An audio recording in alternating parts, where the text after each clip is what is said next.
Sementara itu, usai menyerahkan Trihita Karana Nugraha 2015, koran Bali Travel News menggelar pameran keris dan batu permata di wantilan Gedung Pers Bali Ketutnada tadi pagi.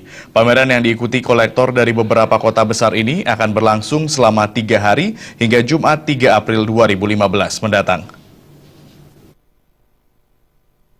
General Manager Bali Travel News, Gede Palgunadi mengatakan, dipilihnya pameran keris dan batu permata untuk memeriahkan penganugerahan THK 2015 karena dua benda ini dinilai sedang tren di masyarakat.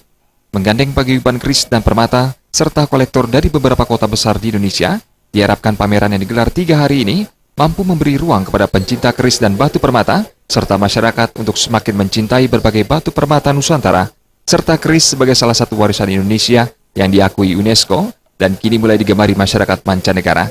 Dalam acara pembukaan, secara khusus panitia pameran menghadirkan Sute Jeneke sebagai salah satu jejenang empu keris. Lagi booming terutama batu akik. Kami merangkul mereka untuk memberikan mereka ruang, memberikan kesempatan untuk benar-benar menampilkan koleksi-koleksi terbaik mereka.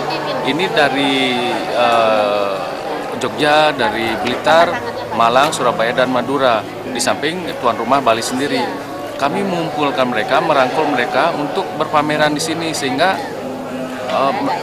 orang-orang yang datang tidak hanya bisa membeli tapi juga tahu bagaimana sejarah. Apalagi kita tadi menampilkan Pak Sute Jeneke selaku empu kanal seperti itu, empu kerisnya di Bali untuk memberikan suatu pemahaman, suatu wawasan baru tentang apa dan bagaimana fungsi keris itu.